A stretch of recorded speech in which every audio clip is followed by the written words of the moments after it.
Hey guys, this is Captain Frugal bringing you my weekly comic book review for May 31st, 2023.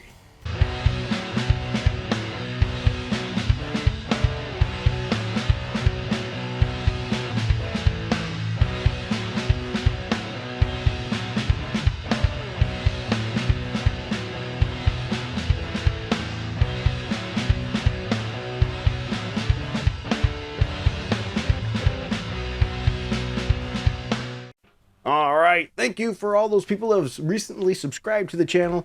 We love to have you here in our community, as well as thank you for all those of you that have stuck with us all this time and help participate. I love it when you share your thoughts in the comments section down below. For those of you who are unfamiliar, you're going to hear my notes there with paper and some clicks. What I do is I take a batch of comic books each week and I give you my thoughts. Usually I have the top three and bottom three and the ones in the middle, but this is another short week, so I'm not going to have a top three and a bottom three. I'm just going to go through them. I also use the League of Comics Geeks website to compare my views with theirs, so you have an alternate viewpoint as well. That way you can see that maybe we don't always agree, and you might not agree too, and that's okay. Leave your thoughts in the comments below. What did you read? What did you not read? What should I have read? Why I was wrong, or why you agree with my views? It's okay. Let's have a little fun comic book community. I like it as a reminder of back in the school days where you could talk with your friends about comic books and disagree if a character was better than another or whatever it was, and it was okay. You could have those conversations, still be friends, and still disagree. So there we go. We're going to start first with the Amazing Spider-Man issue number 26. It's been getting a lot of attention. Are you ready here? 61 out of 236 liked it on League of Comics Geeks with a 1.8 rating. I am sorry, but that's turd rating. That's horrible. This is now fully in the present. The emissary has returned, and his power is so far beyond Spider-Man's abilities. The heroes may figure out a way to win, but the cost of victory will be so immense that you may hope they don't. And it's written by Zeb Wells, pencilers John Romita Jr. Now, I think everybody already knows what's happening in this one. It was leaked out already, and one shall fall. I thought the art was a mixed bag with this particular issue. There was some panels that were drawn really poorly. One matter of fact, Mary Jane's face looked really fat. By the way, I gave this a 7.2, so I gave it a higher score. I did a much higher score than what they did, but it still is not a great score. It should be better. Well, anyway, I think everyone knows that Kamala Khan dies in this issue, right? But let's be honest here. Who thinks she's really going to stay dead? This is an issue we've had with comic books for a long time. They kill off so many characters, they bring them back, that the death really loses its sting, loses its power. And I have a theory on this, too. The reason is there's a major disconnect between the character in her comic books as well as the television shows and the movies. Now, first of all, I'm going to say something a bit controversial. Her books have never been a big seller. Marvel tried to tell you she was by using terms like multiple print runs and all that. But if you actually did your diligence and did your research, you would notice that the print runs were really, really, really small. That's what she said. Well, anyway, so the print runs were really small, so we're never that big in the first place. So they tried to do that to drum up attention for the book, for the character, and the character never really latched on. But then they tried to force it down people's throats with their television series and everything else. But when they did the TV series and the movie, her powers are a bit different. Yeah, a lot different there in that regard. Excuse me there. And so she doesn't match. So my guess is they're killing her off to have her come back and come back more in tune with the TV show movies. Maybe I'm wrong. Maybe I'm right. What are your thoughts on that one as well? I think this was not going to help sell anything. Think about this. Had to turn on the light so I could see here a little bit better. They couldn't even kill her in her own book. They had kill her in their flagship title, which is not doing well either. And they're trying to use the death to help stimulate the sales of this book too, because as much as Marvel wants to claim, the sales can't be continuing to be as good as they want. When we have 61 out of 236 liked it, the numbers are still pretty good then. I'm not saying the book is tanking. People, I think, are reading it that don't want to miss out and have a hole in their collection. But I think we're going to continue to see that eventually the negativity does bring some sales down. All right, so with that said, enough about Spider-Man number 26. Did you read it? What are your thoughts if you did? I would surely like to know. And don't call me Shirley. All right, the next book is Avengers Beyond number 3, where I gave it a 7.3. 6 out of 8 liked it on the League of Comics Geeks with a 3.9 rating.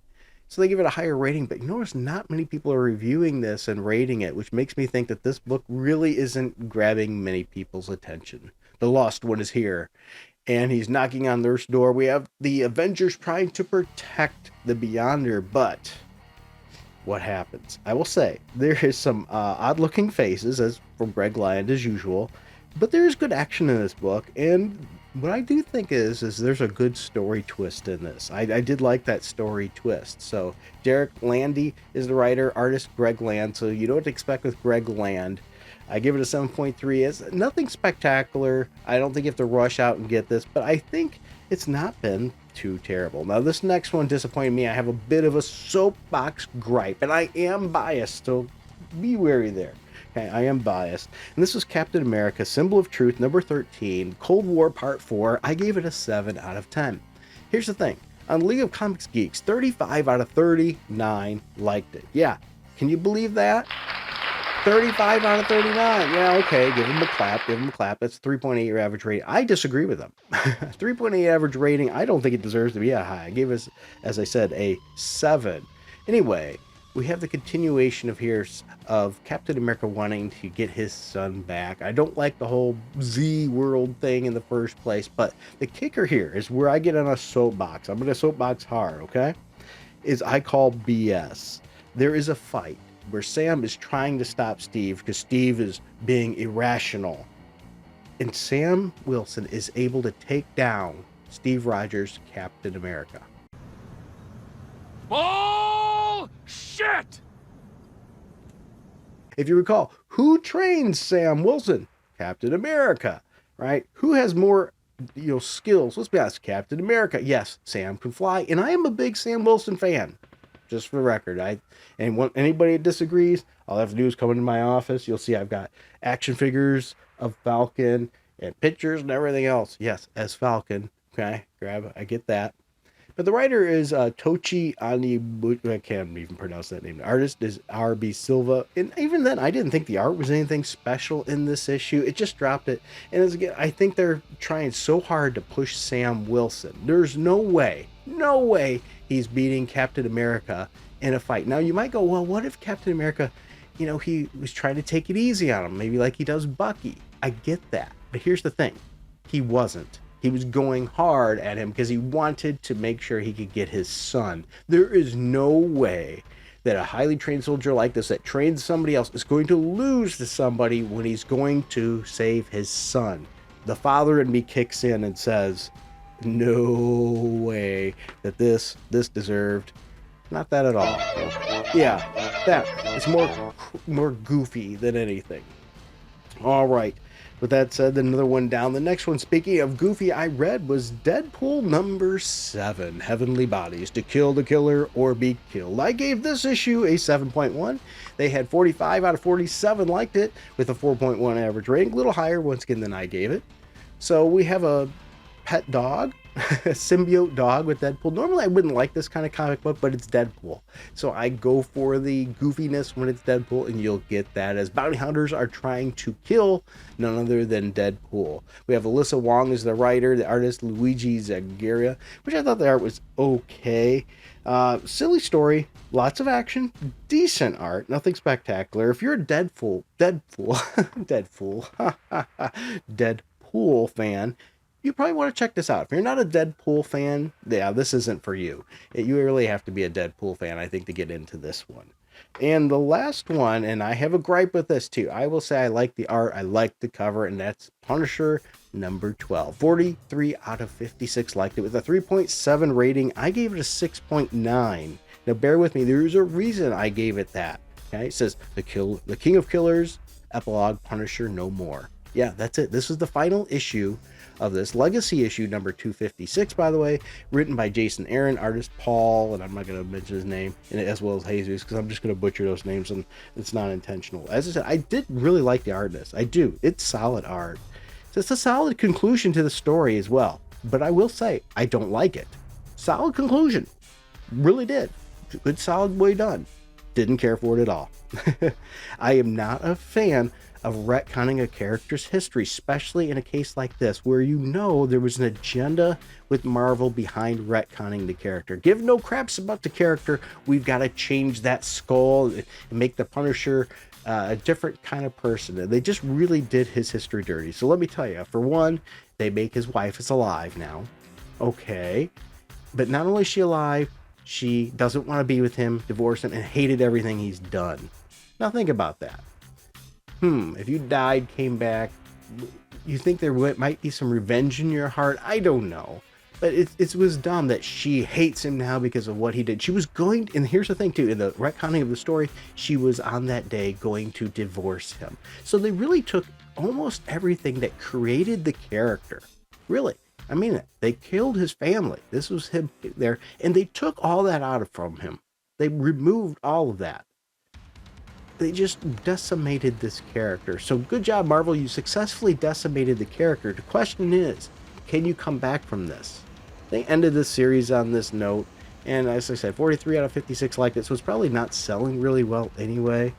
This is a fundamental change to the character, destroying the character for political agenda. There was no reason. So everybody that liked this character probably is soured now. But I really would like to know, what are your thoughts? Did this series sour your thoughts on Marvel's character, the Punisher? Did this ruin it for you? Are you okay and like this change? Am I the get off my lawn old guy that just can't see it anymore? Or am I the guy that says, hey, what the heck did you do to our classic character that we've grown to love? We know he's a flawed character, but why did we have to do this to him? I don't know. I didn't like it. I gave it a 6.9. The art really was holding this issue up high in my regard there. And as I said, they did stick the ending. I just didn't like it. All right, everybody, I want to take a moment to say thank you to these people here. Without these people, this channel wouldn't be possible. They help support the channel through Patreon and Subscribe Star. And you could too, as well, for as little as $1 a month, get special audio background tracks that you can use for your videos if you do videos, or just to listen to, as well as special videos and things for you too. Also, if you don't want to support us that way, we have a Redbubble account. You can see that in the description down below, where you can support the channel with getting some products for yourself. Some Captain Frugal products. I also want to say thank you to the people who have recently been making purchases from there. I greatly appreciate all that support, because without all of you people, once again, this channel wouldn't be possible. So thank you for watching and sticking it out to this point. You all have a wonderful, blessed day. Take care. And until next time, I think you know what's going next.